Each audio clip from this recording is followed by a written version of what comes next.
शीला अपने चाचा चाची के साथ रहती है। उसके माता पिता एक कार एक्सीडेंट में मर गए थे। उसकी चाची उसे बिल्कुल भी पसंद नहीं करती और उसके साथ अच्छा व्यवहार भी नहीं करती थी। एक दिन उसकी चाची गीता अपनी बेटी हीना को खाना खिला रही होती है। ले बेटा हीना, तूने सुबह से कुछ नहीं खाया है, ले बादाम केसर वाला दूध पी ले। माँ, अभी तो मैंने जूस पिया था, सुबह से खा ही तो रही हूँ मैं। और कितना खिलाओगी? चल ऐसा नहीं कहते, खाने को नज़र लगाएगी क्या? ले दूध पी ले, देख कितनी कमज़ोर हो गई है तू। तभी वहाँ शीला आ जाती है। चाची, मुझे बहुत तेज़ भूख लगी है, कुछ खाने को दे दो ना। अभी तो तूने खाया था, पूरे दिन खाती रहती है, कुछ काम भी कर लिया कर। घर का काम कौन करेगा? जितना खाती है उतना काम करे तो मेरी कितनी मदद हो जाए। पूरे दिन मैं काम में लगी रहती हूँ। चाची, मैंने तो सुबह एक ही रोटी खाई थी, अब तो शाम हो गई है, अब तो कुछ खाने को दे दो। हीना जो दूध नहीं पी रही है वो दूध मुझे दे दो। हाँ, तो सुबह तूने खाया था, जा रात की रोटी रखी होगी, उसे खा ले। रही दूध की बात, शक्ल देखी है अपनी, दूध पीने के लायक नहीं है तू। शीला उदास मन से चली जाती है तो गीता उसे आवाज़ लगाती है, सुन, पास की दुकान से 5 किलो चावल लेकर आ। पर चाची, वो तो बहुत भारी होंगे, मैं अकेले कैसे लेकर आऊँगी? मुझसे तो वो उठेंगे भी नहीं। खाने को तो तू सबसे पहले तैयार होती है, तुझसे 5 किलो चावल नहीं उठेंगे? जा लेकर आ, मुझे नहीं पता, कुछ भी कर पर लेकर आ। शीला चावलों को उठाकर जैसे तैसे घर पहुंचती है और गीता को लाकर दे देती है। गीता चावलों को देखती है, ये चावल लेकर आई है, कितने बेकार चावल हैं ये, इनको बनाने में कितना समय लग जाएगा, एक काम भी तुझसे ढंग से नहीं होता। चावल लेने के लिए भेजा था, एक तो इतनी देर से लेकर आई और वे भी इतने बेकार चावल लेकर आई, क्या करूँ मैं तेरा? गीता उसको एक जोरदार थप्पड़ मारती है। शीला रोने लग जाती है। तभी उसके चाचा मोहन आ जाते हैं। उसे रोता हुआ देखकर पूछते हैं, अरे क्या हुआ, क्यों मार रही हो इतनी छोटी सी बिन माँ की लड़की को? आखिर इसने क्या किया है? तुम बीच में ना ही बोलो तो अच्छा होगा, हमेशा इसकी साइड लेते रहते हो। आज इसको पूरे दिन खाना नहीं मिलेगा, भूखी रहेगी तब इसे पता चलेगा कि काम कैसे होता है। शीला भूख से तड़पती हुई सो जाती है और शाम को उसकी चाची उसे बचा हुआ खाना दे देती है, जिसे खाकर वह सो जाती है। एक दिन गीता उसे किसी काम से बाजार ले जाती है और उसे बाजार में अकेला छोड़कर आ जाती है।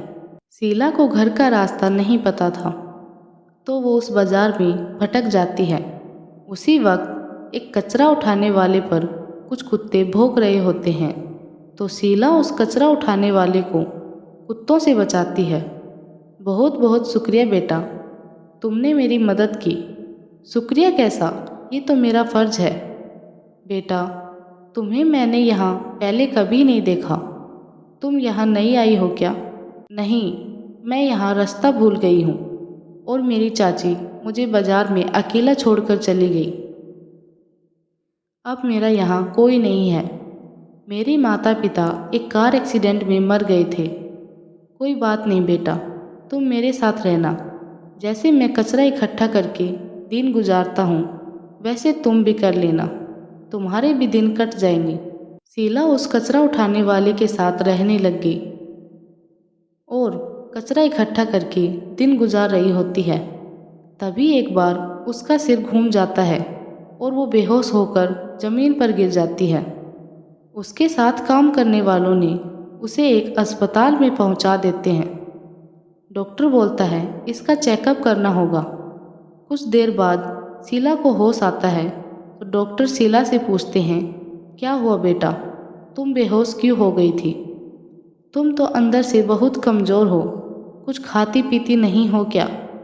डॉक्टर साहब, पता नहीं अचानक से सिर घूमा और बेहोश हो गई।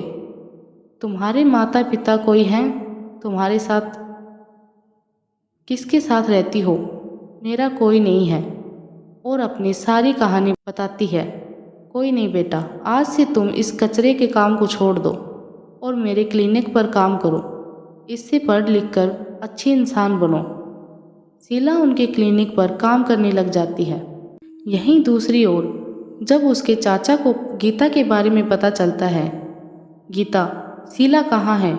मुझे क्या पता, होगी यहीं कहीं। मुझे क्या हर बात बताकर जाती है? मोहन गीता को जोरदार थप्पड़ मारता है और शीला को ढूंढने के लिए निकल जाता है। ढूंढते ढूंढते उसी क्लिनिक पर पहुंचता है जहां शीला काम कर रही होती है। डॉक्टर साहब, मुझे शीला से मिलना है। वो मेरी भतीजी है। कैसी भतीजी? किसकी भतीजी? तब भतीजी नज़र नहीं आई जब तुम्हारी बीवी ने इतनी जुल्म किए थे उस पर। एक औरत होकर उसमें माँ का दिल नहीं है। तुम्हारी भी तो बेटी है। अगर कोई उसके साथ ऐसा करे तो तुम्हें बुरा नहीं लगेगा? ये सब दरवाजे के पीछे छुपी गीता सुन रही थी। उसे अपनी गलती का एहसास होता है। वो सामने आकर कहती है, मुझे माफ़ कर दो डॉक्टर साहब। मैंने शीला के साथ बहुत गलत किया। मुझे एहसास है कि मेरी गलती माफ़ी के लायक नहीं है। तभी शीला वहाँ आ जाती है। चाचा चाची, आप यहाँ कैसे? चलो शीला, अपने घर चलो। आज के बाद वहाँ तुम्हें कोई तकलीफ़ नहीं होगी। गीता ने जो तुम्हारे साथ किया वो माफ़ी के लायक नहीं है। मैं आज के बाद गीता के साथ नहीं रहूँगा। नहीं नहीं, ऐसा मत कहो। मोहन, मेरी गलती की सज़ा इतनी बड़ी मत दो। मुझे अपनी गलती का एहसास है। आज के बाद मैं तुम्हें कोई शिकायत का मौका नहीं दूंगी। शीला को मैं अपनी बच्ची से भी ज़्यादा प्यार दूंगी।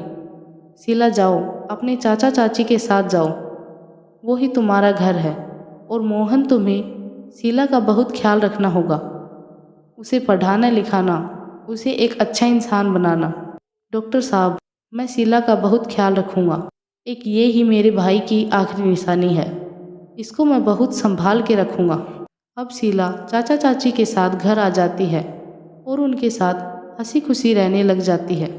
उसकी चाची ने उसके साथ गलत व्यवहार करना भी छोड़ दिया था और वह बहुत प्यार से रहने लगी थी। थैंक यू दोस्तों। अगर आपको ये कहानी पसंद आई हो तो प्लीज़ मेरे वीडियो को लाइक एंड शेयर कीजिए और मेरे चैनल को सब्सक्राइब कीजिए।